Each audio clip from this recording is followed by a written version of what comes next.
அன்பு தமிழ் மக்களே வணக்கம்.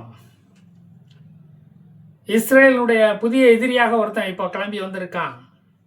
ஈரான், லெபனான், சிரியா வாங்கி அடியை பார்த்து இஸ்ரேல் கையால் அடி வாங்கினா தான் நமக்கு விமோச்சனம் கிடைக்கும் என்று ஏதோ ஒரு ஜோசியன் துருக்கியிடம் சொன்னானோ என்னவோ தெரியல. இப்போ நான் இஸ்ரேல் கூட போர் புரிய போகிறேன் அப்படின்னு சொல்லிக்கிட்டு இருக்கான். இஸ்ரேலை தாக்கி ஜெருசலத்தை பிடிக்க போகிறாராம். பனியனை கலத்தி முதுக காட்டுறாரு துருக்கி ஜனாதிபதி எட்ரோகன். இஸ்ரேல் மேல் போர் தொடுப்போம் என்று கூறி வருகிறார். நேற்று வரைக்கும் நல்லா தானையா இருந்த, இப்போ என்ன திடீர்னு மறை கலந்து விட்டது? அது முன்பு எங்களோட ஒரு நகரமாகத்தான் இருந்தது. 300 வருடங்களுக்கு மேலே ஓட்டோமன் ஆட்சியில் ஜெருசலம் ஓட்டோமன் பேரரசிடம் தான் இருந்தது. அந்த பேரரசு இப்ப சுருங்கி போய் துருக்கி என்று சிற்றரசா மாறிவிட்டது. ஜெருசலம் அப்ப துருக்கியோடது தானே.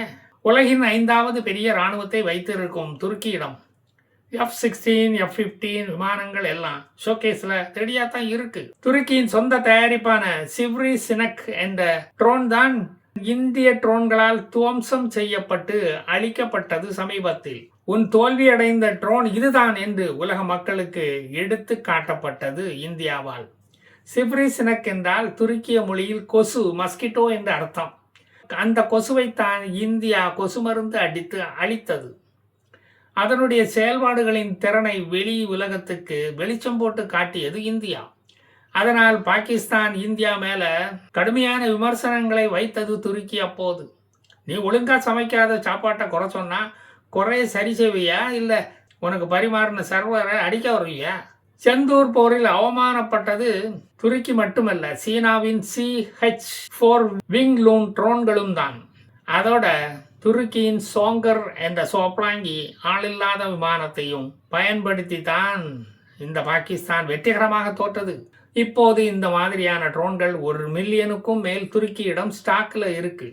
அதை வைத்து இஸ்ரேலை உண்டு இல்லை என்று நான் பண்ணுகிறேன் பார். நீங்கள் மனம் தளர வேண்டாம் என்று அதனால் தான் ஹமாஸ், ஹிஸ்புல்லாக்களுக்கு துருக்கி அறிவுரை கூறுகிறது. துருக்கியின் ட்ரோன்கள் சீப் அண்ட் பெஸ்ட் என்று துருக்கியே பறைசாற்றுகிறது. அப்போத்தானே ஹமாஸ் வியாபாரிகள் வந்து வாங்கிட்டு போவாங்க. அமெரிக்காவில் MQ-9 ரீப்பர் ட்ரோன்களும் இஸ்ரேலிய ட்ரோன்களும் விலை அதிகம். ஏன்னா அவையெல்லாம் தரமானவை. துருக்கியும் சீனாவும் ஒரே தரமானவை, ஒரே தரமுடையவை.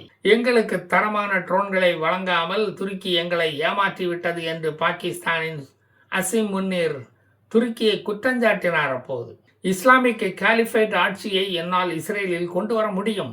என்னிடமுள்ள ட்ரோன்களை தேனீக்களை போல அவை படையெடுக்கும். அந்த ட்ரோன்களை அனுப்பி இஸ்ரேலை ஒரே நிமிஷத்தில் நாங்கள் அழித்து காட்டுவோம். நான் அழித்து காட்டுகிறேன் என்று சூளுரைக்கிறார் இந்த 8 ரோகன். போர் தொடங்கி 8வது நாள் பீஸ் டீலுக்கு பேச்சுவார்த்தை நடத்த புரோக்கருக்கு ஆளை தேடக்கூடாது, தேட மாட்டேன் என்று 20 ரூபா பத்திரத்தில் எழுதி கையெழுத்து போட்டு கொடுத்து விட்டு நீங்கள் தாராளமாக போருக்கு வரலாம் என்று இஸ்ரேல் ராணுவ மந்திரி கட்ஸ் சொல்லுகிறார். நான் தெருவில் கத்தும் தெருநாய்களுக்கு பதில் கொடுப்பதில்லை. ஆன்டி ராபிஸ் ஊசி தான் போட்டு விடுவேன். அதுதான் என்னுடைய பழக்கம் வழக்கம் என்கிறார் இந்த நேதன்யாகு. மக்களுக்கு துன்றதுக்கு சோறு இருக்கிறதோ இல்லையோ, வீட்டுக்கு ஒரு ட்ரோனை எங்களால் கொடுக்க முடியும் என்ற அளவுக்கு ட்ரோன்களை தயாரித்து வைத்திருக்கிறோம் என்கிறது துருக்கி. அவைகள் ஒழுங்கா பறக்குமா என்று கேள்வி கேட்டவனை அரெஸ்ட் பண்ணி உள்ள வைக்க சொல்லிட்டாரு எட்ரோகன். உக்ரைன் ரஷ்யா வார் ஏன் இன்னும் முடியாம இருக்குன்னா, உக்ரைன் நாடு துருக்கியிடம் இருந்து அந்த நாட்டை நம்பி ட்ரோன்களை வாங்கிட்டு போனதுதான் காரணம். உக்ரைனியர்கள் பாடியை பேக் பண்ண எடுத்து செல்ல ஜெர்மனியிடம் இருந்து வெள்ளை ஜிப்பு போட்ட பேக்குகளை ஆர்டர் செய்து வாங்கி கொண்டு போனது உக்ரைன். அது நாம் கண்ட உண்மை. இதுதான் அது கைமேல் கண்ட பலன். சிரியா, லிபியாவுக்கும் இதே கதிதான் ஏற்பட்டது. ஏண்டா ட்ரோன் ஆப்ரேட் பண்ணவனே செத்து போயிட்டானே என்று கேட்டா, நீங்கள் ரிமோட் பட்டனை டிவி சேனலை மாற்றுற மாதிரி மாற்றி மாற்றி அமுக்கியிருப்பீங்க என்று பதில் சொல்லுகிறது துருக்கி. ஏண்டா ட்ரோன் ஓடும்போது அங்கே இடையில என்ன விளம்பரமாக போடுறான் சேனலை டக்குன்னு மாற்றுறதுக்கு? இப்போ இஸ்ரேல் என்ன சொல்லுகிறது என்றால், நாங்கள் ஈரான் போரினால் சோர்வடையவில்லை, புதிய புதிய விஷயங்களை கற்றுக்கொண்டிருக்கிறோம். உங்களில் யாராவது போருக்கு வந்தால் அவற்றை நாங்கள் செய்து காட்டுவோம், துருக்கியர்களின் கைத்தட்டலை நாங்கள் வாங்குவோம் என்று தெனாவட்டாக சொல்லுகிறது இந்த இஸ்ரேல். ஈரான் எந்த டீலை அமெரிக்காவுடன் போட்டாலும் அது 60 நாளைக்கு மட்டும்தான் செல்லுபடி ஆகுமாம். பெர்மனண்ட் டீல் என்பதே எங்கள் அகராதியில் கிடையாது. நித்திய கண்டம் பூர்ண ஐசா வாழ்வதையே நாங்கள் விரும்புகிறோம். 60 நாளில் எத்தனை மிசைல்களை அசம்பிள் செய்ய முடியும் என்பதை பொறுத்து அந்த பீஸ் டீல் தொடரும் அல்லது உடையும். ஈரானில் மக்கள் சாவதை பற்றி எங்களுக்கு கவலை இல்லை. லெபனானில் ஹிஸ்புல்லாக்கள் மரணம்தான் எங்களை கலவரப்படுத்தியுள்ளது. இந்த பீஸ் டீலுக்கு அதுதான் எங்களை சம்மதிக்க வைத்துள்ளது. ஹிஸ்புல்லாக்களின் சாவு எங்கள் மனதை சுக்கு முன்னூறாக உடைத்து விட்டது. ஜோர்டான், பஹ்ரைன், குவைத்தையும் தாக்கி அவர்களையும் போருக்கு வெத்தலைப்பாக்கு பழம் தேங்காய் உடைச்சு தட்டு வரிசை வச்சு அழைத்துள்ளது ஈரான். இப்ப இந்த பகை பாராட்டும் ஈரான் ஒரு காலத்தில் இஸ்ரேலுடன் கட்டிப்பிடித்து முத்தம் கொடுத்து கொஞ்சி விளையாடி கொண்டு இருந்தது என்று சொன்னால் உங்களால் நம்ப முடிகிறதா? ஈரான் ஈராக்கு யுத்தம் நடந்து கொண்டிருந்த சமயத்தில் ஈரானுக்கு ஆயுதங்களை கொடுத்து உதவியது இந்த இஸ்ரேல் தான். இதை ஈரானும் ஆபரேஷன் ஓப்ரா என்ற தாக்குதல் மூலம் ஈராக்கை தாக்கியது. அந்த ஈராக்கின் அணு உலை ஓசிராக் நியூக்ளியர் ரியாக்டரை இஸ்ரேல் குண்டு வீசி தாக்கி தகர்த்தது. ஈரான் கொடுத்த உளவு தகவல் காரணமாகத்தான் இது நடந்தேறியது. ஈராக் அப்போது ரகசியமாக அணு ஆயுத சோதனைகளை நடத்தி அணு ஆயுதம் தயாரிக்க முயன்று கொண்டிருந்தது சதாம் ஹுசேன் தலைமையில் உள்ள அரசால். அதை இஸ்ரேலுக்கு போட்டு கொடுத்ததினால் தான் இஸ்ரேல் அதை தாக்கி அழிக்க முடிந்தது. அந்த அணு ஆராய்ச்சி ஈரானுக்கும் அப்போது அச்சுறுத்தலாக இருந்தது. அவன் இஸ்ரேலை மட்டும் தாக்க மாட்டான், நம்மளையும் தாக்குவான் என்று கருதியது ஈரான். அதே ஈரான் தான் இப்போது அணு ஆயுதம் தயாரித்து கொண்டிருந்தால் இஸ்ரேல் அதை தாக்கக்கூடாது என்று சொல்கிறது. உனக்கு வந்தா அது ரத்தமா, ஈராக்குக்கு வந்தா தக்காளி சட்னியா? இஸ்ரேல் ஈரானுக்கு போரை எப்படி நடத்துவது, எப்படி ஆயுதங்களை உபயோகிப்பது என்று எல்லா போர் தந்திரங்களையும் விஷயங்களையும் கற்றுக் கொடுக்க ட்ரெயினர்களையும் வாத்தியாமார்களையும் இஸ்ரேலில் இருந்து அனுப்பி வைத்து உதவியது. 1979 இஸ்லாமிய தாடிக்காரன் ஒருத்தன் வந்தான். இஸ்ரேல் ஈரான் உறவுக்கு ஒரு கேட்டை போட்டு பூட்டை போட்டு மூடினான்.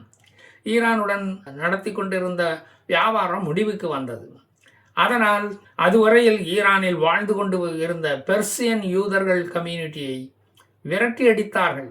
ஈராக்கில் சன்னி முஸ்லீம் சதாம் ஹுசைன் ஆட்சி அப்போது நடந்து கொண்டிருந்தது. ஈரானிய சயத் முஸ்லீமுக்கு இது பிடிக்கவில்லை. ஜாதிகள் இல்லையடி பாப்பா என்ற பாடலை பாடத்திட்டத்திலிருந்து தூக்கினார்கள் ஈரானியர்கள். ஈரானிய முஸ்லிம்கள் எந்த ஒரு காரணமும் இல்லாமல் இஸ்ரேலை வெறுக்கிறார்கள். எந்த ஈராக்குடன் அது ஒரு காலத்தில் போரிட்டதோ அந்த ஈராக்குடன் இப்ப நட்பு பாராட்டுகிறது இந்த ஈரான். இப்ப அது தாவேகா காங்கிரஸ் உறவு மாதிரி நீடிக்கிறது. அது எவ்வளவு நாளைக்கு நீடிக்கும்னு தெரியல. இஸ்ரேலியர்கள் உலகின் பெரும் பணக்காரர்களாக இருப்பது கோமெனிக்கு பிடிக்கவில்லை. கோமெனி குடும்பத்துக்கு சுத்தமா பிடிக்கவில்லை. எப்படி பணக்கார இஸ்ரேலியர்களை ஹிட்லருக்கு பிடிக்காமல் போனதோ அப்படித்தான் இஸ்ரேலிய வெறுப்பு கோமெனியின் தாடியாக நீண்டு வளர்ந்து கொண்டே போனது. இன்று டெல் அவீவ் நகரில் ஹெர்சிலியா என்ற 22,600 மில்லியனர்கள் இருக்கிறார்கள் தெரியுமா? அதில் 76 பேர் $100 மில்லியன் வைத்திருக்கும் பணக்காரர்கள், 9 பேர் $1 ட்ரில்லியன் வைத்திருக்கும் பணக்காரர்கள். அவர்கள் இப்போதும் ஆடம்பரமின்றி நிம்மதியாக வாழ்ந்து வருகிறார்கள். அந்த பொறாமை தீ தான் ஈரானை இப்போது சுட்டு இருக்கும் போல தெரிகிறது. அந்த சூடுபட்ட புண்ணுக்கு சில்வர் சல்ஃபாடைசின் ஆயின்மெண்ட் கிடைக்காமல் இன்னும் அவர்கள் எரிச்சலில் இருந்து கொண்டே இருக்கிறார்கள். இஸ்ரேலில் இப்போது 1,86,000 மில்லியனர்கள் இருக்கிறார்கள். இவர்களுக்கு மொத்தமாக $791 மில்லியன் சொத்துக்கள் வேற இருக்கிறது. அங்கு உலகிலேயே அதிக பணக்காரர்கள் வாழ்கின்ற நாடு இஸ்ரேல் தான். இஸ்ரேலில் 10 to 15 மில்லியன் அளவுக்கு பணம் வைத்திருந்தால்தான் அவர்களை ஒரு பணக்காரனாக மக்கள் கருதுவார்கள். $1 மில்லியன் சொத்து வைத்திருந்தால் நீங்கள் ஒரு நடுத்தர குடும்பமாக தான் கருதப்படுவீர்கள். ரஷ்யாவும் சைனாவும் வடகொரியாவும் கண்ணை மூடிக்கொண்டு ஈரானை ஆதரித்ததால் ஈரானுக்கு குளிர் விட்டு போச்சு.